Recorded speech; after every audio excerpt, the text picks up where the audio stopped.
welcome to the gym. I'm Rahul, and with me is Eric Gansman, top 4 regional finisher at Arizona Regionals. Eric, how are you today?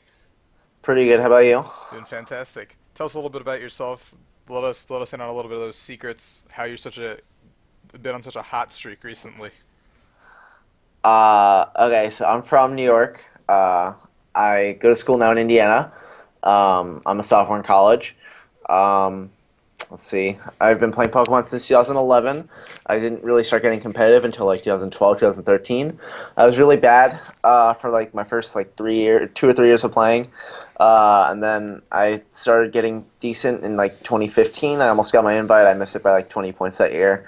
And then last year I didn't play at all. I played like one tournament at the beginning of the year at regionals, and then I didn't play again until May. And then I got second and then seventh at back-to-back regionals, and then got my invite off of top 128 at Nats. And then at Worlds I got top 16. And then now, my first tournament of the year, I got top four. So I'm doing pretty well this past like 6 months, I guess. Better So than a lot of players. yeah, better than everyone actually. All But right. I mean, it's statistically proven. It was a Statistically tie proven. between before this regional.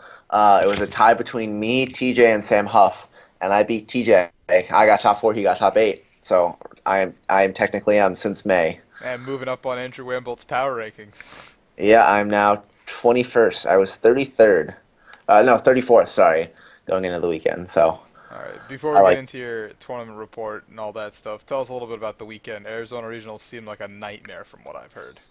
yeah, it was awful. It was Virginia regionals level bad. So first off, like we registration started at 8 o'clock in the morning, and it didn't. Well, it was supposed to start at 8 o'clock in the morning. It didn't actually start until 8:30.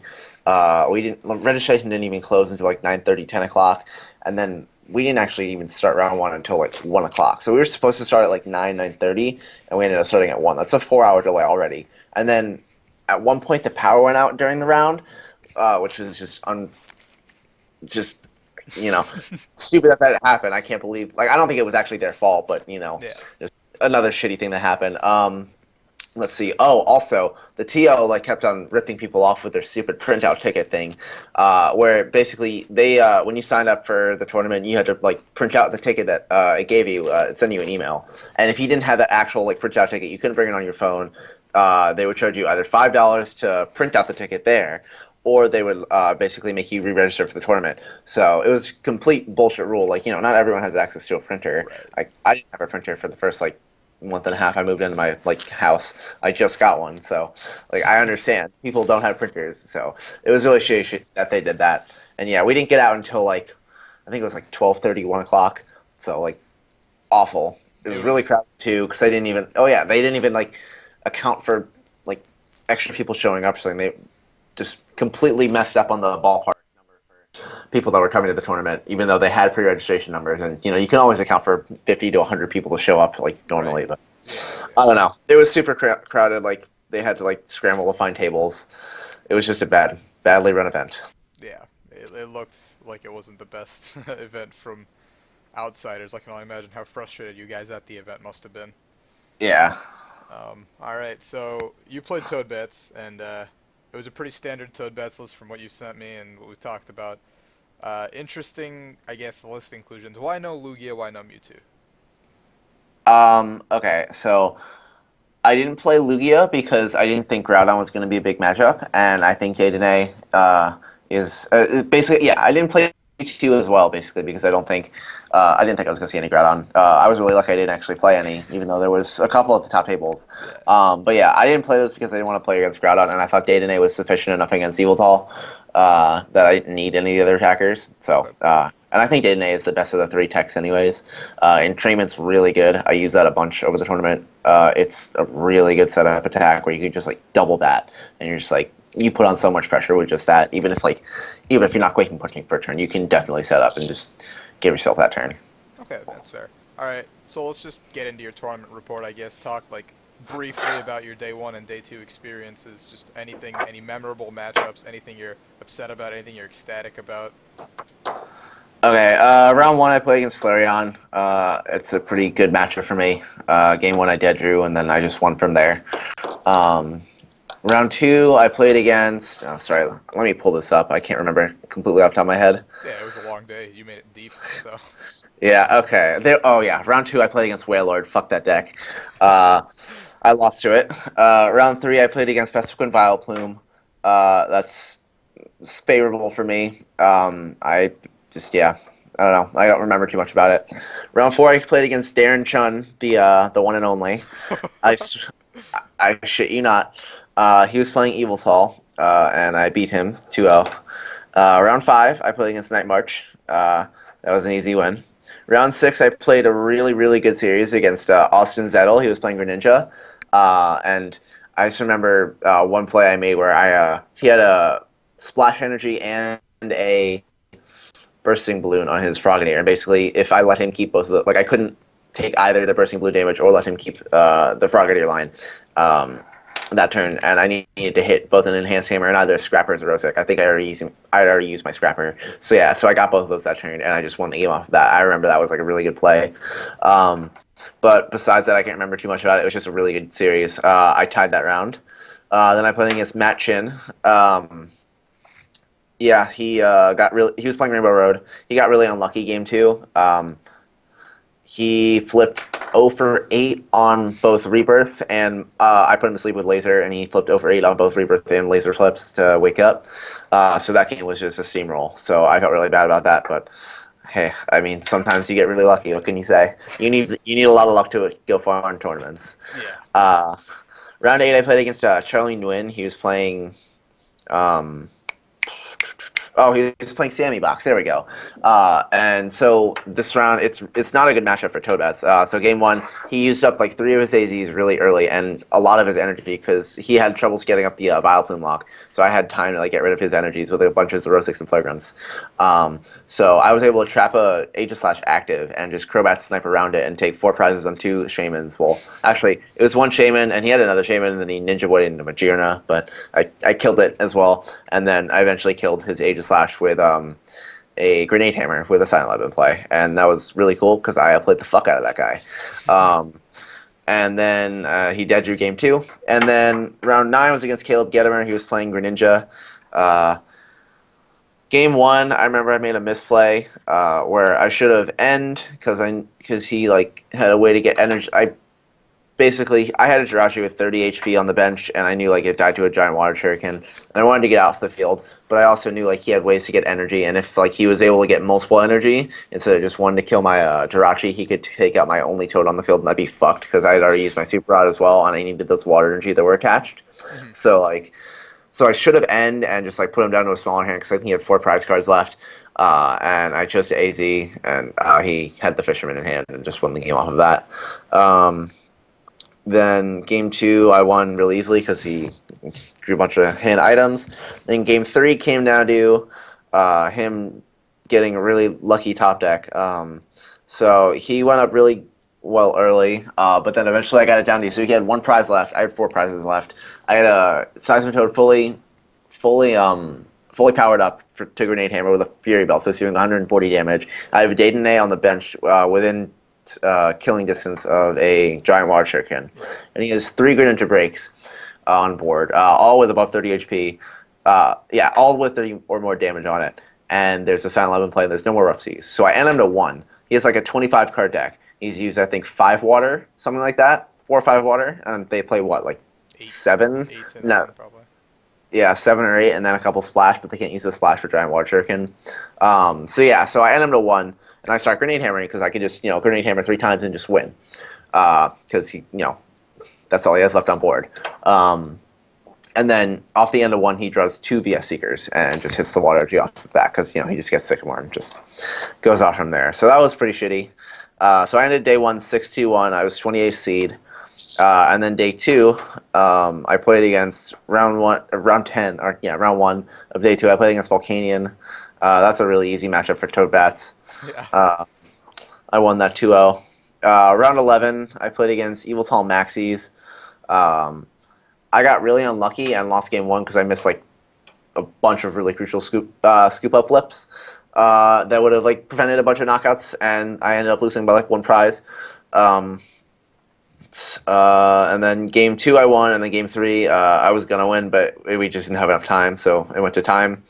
So I tied that round, and then I played against Brandon Cantu. Um, he was playing Rainbow Road. Uh, oh yeah, game one. He took four prizes in the first two turns of the game, and I was down 6-2, and I was like, "Oh shit, I'm probably gonna lose this game." But then I ended him to two, and I was able to like get rid of a bunch of energy on his field, and he just never got off attacks. And I just kept on quaking punching him, so I was able to make a really sick comeback, and I ended up winning that game. Game two, I don't remember much more about it, but I just remember winning it pretty confidently. So yeah, I won that. Round 13, I played against TJ Truckware. He was playing Sableye Garb, which is a very good matchup for Toad because his deck is like 90% items.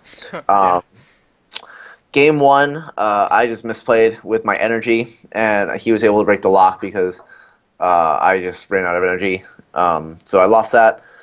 Game two, I Quaking Punched, and game three, I Quaking Punched. Uh, Oh no, sorry. TJ said TJ said that I top decked a Juniper off of a hand to zero, but I don't remember that happening. But TJ said it happened, so I'll trust him.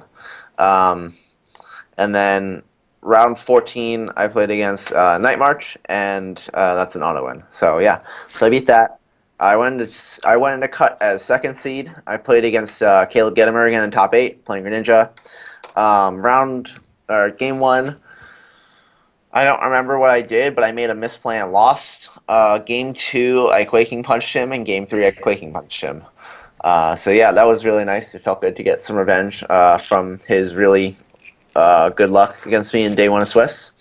And then top four, I played against Will Herman. He was playing Trevenant, which is a really bad matchup for Toadbats. Game one, he went first, and he like played three Shamans and dug through his entire deck and hit the Wally. So yeah, I lost. Then game two, I was really ahead, and then I made a misplay and just threw the game.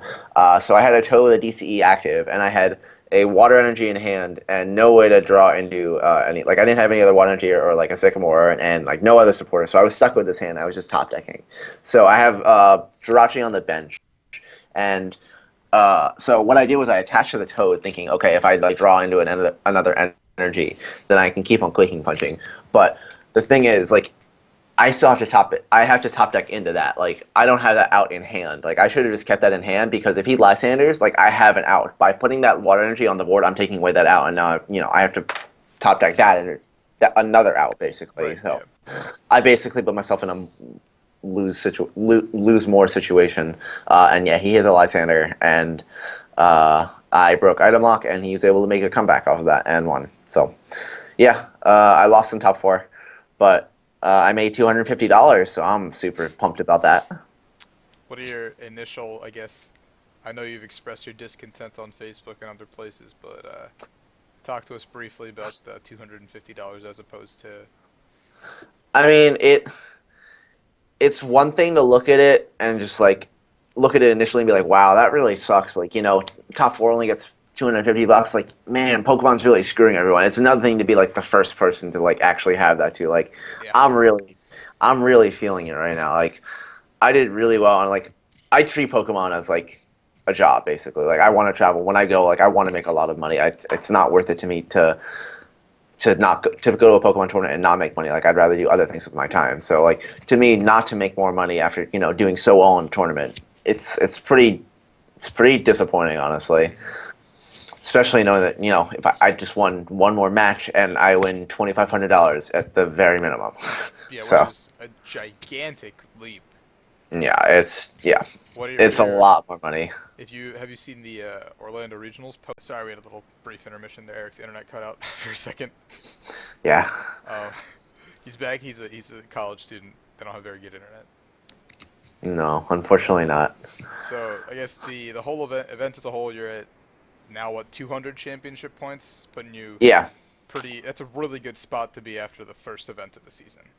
Yeah, it's probably like first or second in the country. I'm pretty happy with where I'm at. I obviously wish I won, but I I can't complain. All right, for everyone else watching, I guess for those of you who are now Eric Gansman fans, where are you gonna be for the rest of the season? Like, or like upcoming, I guess, like a month or two regional wise. You going to London? Any of that stuff? So I'm not going to Florida. I hate the standard. I don't want to figure it out. Um, I'm trying to go to Philly. Just depends on if I can get the time off work. I'm not going to London because it's when finals are, and school is more important than Pokemon. Okay. Maybe if they put more money and turn it into more of an esport, but not right now. Uh, you can also catch me at Poke Beach. I write for Poke Beach. I'll have an article coming out this month, preparing you for Philadelphia regionals. So look forward to reading that. Um, I'm usually pretty good at responding to Facebook messages. Not so much friend requests, but I usually get back to you if you respond to me. I'm pretty good at responding to things like in between classes or something. So, yeah, I love talking Pokemon. Shout out to Travis Nunlist for letting me stay with him in Arizona. I really appreciate it. I had a blast. Really glad you also top forward. It was a good weekend. Um, Yeah. and then, yeah, I guess shout out to everyone else who made Arizona so much fun. There were so many people, but you all know who you were. So thank you for making it a great tournament. So yeah, I guess that's it. Yeah, that's pretty much it. Thank you guys for watching, and thank you, Eric, for being here. Hey guys, this is the segment where this is Eric Gansman's list that he talks about in the video. This is his top 4 regionals list, so please enjoy. Feel free to use it. It should be posted on Pokemon.com later. Thank you for watching the video. Please comment, leave a like, subscribe if you enjoyed this content, and we'll be sure to do more interviews with top 8 players from other regionals and stuff. So thank you for supporting the Chaos Gym. Thank you for watching Eric Gansman's run, and good luck to everybody at the regionals upcoming.